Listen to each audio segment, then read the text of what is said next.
नमस्कार दोस्तों, स्वागत है आपका स्टडी फॉर जुडिशरी चैनल में। फ्रेंड्स, अगर आपने इस चैनल को अभी तक सब्सक्राइब नहीं किया तो चैनल को ज़रूर सब्सक्राइब कीजिएगा। आज हम लोग इसमें एविडेंस एक्ट के क्वेश्चंस देखने वाले हैं। ये आपके क्वेश्चंस होंगे, सबूत के भार के विषय में संबंधित सारे क्वेश्चंस होंगे। ठीक है, लगभग 40-45 क्वेश्चन है, लास्ट तक देखना है इसको। एग्जाम से पहले ही कुछ क्वेश्चन है जो आपके लिए इंपॉर्टेंट हो सकते हैं। अध्याय 7 है ये, सबूत के भार के विषय में। धारा 101 से लेकर के धारा 114 कै तक के क्वेश्चन है ये।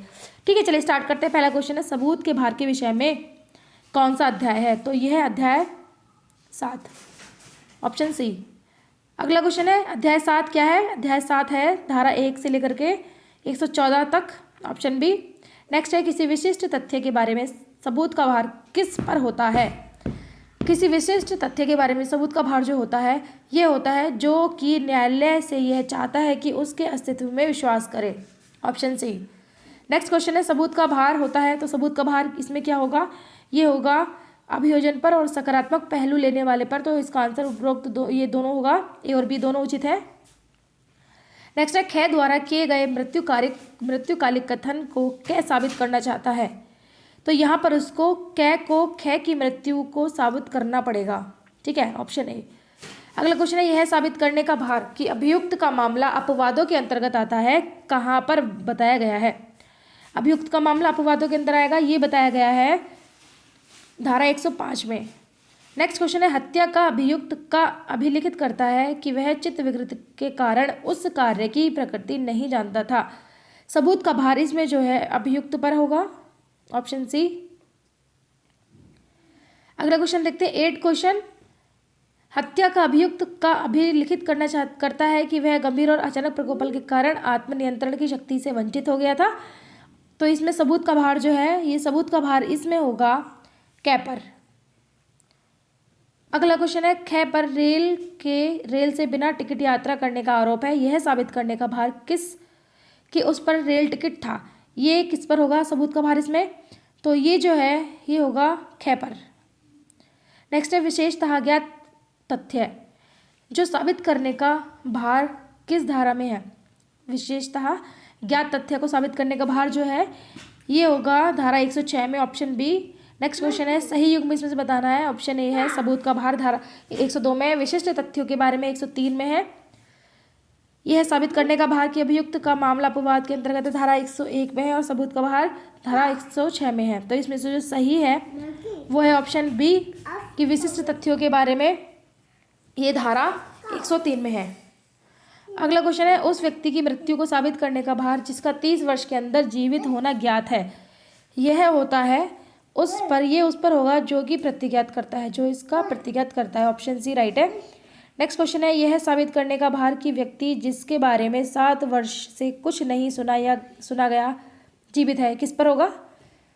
ये होगा जो उसे प्रतिज्ञात है, ऑप्शन ए। अगला क्वेश्चन है, धारा 110 के बारे में बताया गया है। धारा 110 के बारे में इसका जो आंसर है स्वामित्व के बारे में सबूत का भार, इसका आंसर होगा। नेक्स्ट क्वेश्चन है 15 क्वेश्चन। सही युग में बताना है इसमें से। पहला, यदि साबित करने का भार कि वह व्यक्ति जिसके बारे में 7 वर्ष से कुछ नहीं सुना गया जीवित है, धारा 108 में। दूसरा, उस व्यक्ति की मृत्यु को साबित करने का भार जिसका 30 वर्ष से जीवित होना ज्ञात है, 108 में है। अगला है, स्वामित्व के बारे में भार, सबूत का भार 107 में। इसका जो आंसर होगा ये है ऑप्शन ए, ये सही है। नेक्स्ट क्वेश्चन है, धारा 111 ए में वर्णित अपराध है। धारा 111 ए में जो वर्णित है यह धारा 121 दंड प्रक्रिया संहिता के तहत, धारा 121 का भारतीय दंड संहिता के तहत और धारा 123 दंड संहिता के तहत, यानी कि 121 का और 123 आईपीसी के तहत जो है धारा 111 ए वर्णित अपराध बताता है। ये उपरोक्त सभी इसका आंसर होगा। अगला क्वेश्चन है,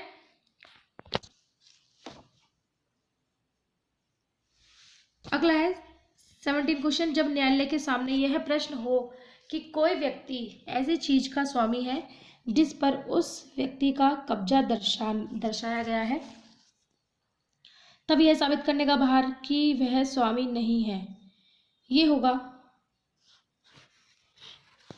ऑप्शन बी, उस पर जो कि प्रतिज्ञात करता है कि स्वामी नहीं है। धारा 10 जो है, धारा 10 से जबकि प्रश्न ये बताता है कि कोई व्यक्ति किसी ऐसी चीज़ का स्वामी है जिस पर उसका कब्जा होना दर्शित किया गया, तब यह साबित करने का भार उस स्वामी का नहीं होगा, उस व्यक्ति पर होगा जो कि प्रतिज्ञात करता है कि स्वामी नहीं है। ठीक है, अगला क्वेश्चन है उन संव्यवहारों के बारे में सद्भाव का साबित किया जाना जिनमें एक पक्षकार का संबंध सक्रिय विकास का है, किस धारा में वर्णित है? तो ये वर्णित है ऑप्शन बी, धारा 111 में। नेक्स्ट क्वेश्चन है विवाहित स्थिति के दौरान जन्म होना धर्मजत्य का निश्चयक सबूत है, ये बताया गया है धारा 112 में। अगला क्वेश्चन 20 क्वेश्चन, धारा 113 कै कब जोड़ी गई? धारा 113 कै जोड़ी गई थी, 113 कै जोड़ी गई थी 1939 में, सॉरी 1933 में, ऑप्शन सी। नेक्स्ट क्वेश्चन है धारा 113 कै के प्रयोजनार्थ क्रूरता का अर्थ, इसमें धारा 113 के तहत क्रूरता का अर्थ जो है वो धारा 113 अगर हम देखें तो इसका आंसर है होगा फ्रेंड्स, इसका आंसर होगा जो धारा 498A IPC में है। धारा 113 कै में स्पष्टीकरण से पता चलता है कि इस धारा के प्रयोजनों के लिए क्रूरता वही अर्थ है जो कि भारतीय दंड संहिता की धारा 498A में है। अगला क्वेश्चन है 22 क्वेश्चन, कब यह निश्चयक सबूत होगा कि कोई उस व्यक्ति का धर्मज पुत्र है? ऑप्शन ए, जब जन्म विधि मान्य विवाह के कायम रहते हुआ हो। ऑप्शन बी है जब जन्म विवाह विघटन के 280 दिन के अंदर हुआ हो, या सी है सभी दोनों मतलब, और डी है जब चक्षु साक्षी शपथ पर दे दें। तो इसका जो आंसर होगा वो ऑप्शन सी होगा, ए और बी दोनों। धारा 112 से पता चलता है कि यह तथ्य कि किसी व्यक्ति का जन्म उसकी माता और उसके पिता के विधि मान्य विवाह के कायम रहते हुए या फिर इसके विघटन होने के उपरांत माता के अविवाहित रहते हुए 280 दिन के भीतर हुआ था, इस बात का निश्चयक सबूत होगा कि वह उस पुरुष का धर्मज पुत्र है जब तक कि यह दर्शित न किया जा सके कि विवाह के पक्षकारों की परस्पर पहुंच ऐसे किसी समय नहीं थी जब उसका गर्भाधान किया जा सकता था। तो इसका आंसर ऑप्शन ए और बी दोनों होगा। अगला क्वेश्चन, न्यायालय इन तथ्यों का अस्तित्व उपधारित करेगा, तो ये करेगा प्राकृतिक घटना का, मानवीय आचरण का और लोक एवं प्राइवेट कारोबार का, तो उपरोक्त सभी इसका आंसर होगा। अगला क्वेश्चन 24 क्वेश्चन, बलात्कार के बारे में उपधारणा में सम्मति नहीं है, बलात्कार के बारे में जो उपधारणा में सम्मति नहीं है, यह 24 का आंसर ऑप्शन सी होगा, धारा 376 उपधारणा 2 के खंड का में। अगला क्वेश्चन है धारा 113B कब जोड़ी गई? 1986, ऑप्शन सी। बी जोड़ी गई थी 1986 में और धारा 113 कै जोड़ी गई थी 1983 में। अगला क्वेश्चन है पागलपन को सिद्ध करने का भार होता है, पागलपन को सिद्ध करने का भार जो होगा ये होगा धारा 105 के अनुसार अभियुक्त पर। ठीक है, 105 के अनुसार। अगला क्वेश्चन है 27 क्वेश्चन, यह पर एक वंदपत्र के आधार पर शोध्य धन के लिए कै वाद लाता है? उस वंदपत्र का निष्पादन स्वीकृत है, किंतु यह कहता है कि उस कपट द्वारा, यह कहता है कि वह कपट द्वारा अभिप्राप्त था, जिस बात का कै प्रत्याख्यान करता है कि सबूत का भार है यह पर, कै पर, राज्य पर, यह और कै दोनों पर। तो इसका जो आंसर होगा फ्रेंड्स, इसका आंसर होगा यह पर। ठीक है, ऑप्शन ए इसका सही आंसर है। अगला क्वेश्चन देखते हैं 28 क्वेश्चन, दहेज मृत्यु के बारे में किस प्रावधान के अंतर्गत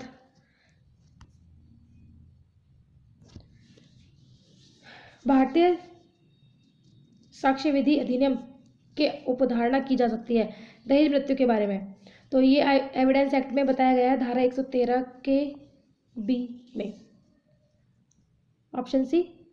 धारा 113 ख में बताया गया है। अगला क्वेश्चन है निम्नलिखित में से कौन सा वैधता के वैधता के अनुमान का खंडन करने के लिए सुसंगत नहीं है? ऑप्शन ए, जब बच्चा गर्भस्थ हुआ उस समय के दौरान महत्व नहीं किया गया था। ऑप्शन बी, माता पिता बहुत समय से एक दूसरे से अलग रह रहे थे। ऑप्शन सी, बच्चे की शक्ल ना तो माता और ना ही पिता से मिलती है, या फिर कोई नहीं। तो इसमें निम्नलिखित में से ये जो वैधता के अनुमान का खंडन करने के लिए सुसंगत नहीं है, इसमें से जो नहीं है वो ऑप्शन सी होगा कि बच्चे की शक्ल ना तो माता ना ही पिता से मिलती है। यह धारा 112 के अकॉर्डिंग है, ठीक है। धारा 112 में बताया गया है ये। अगला क्वेश्चन देखें,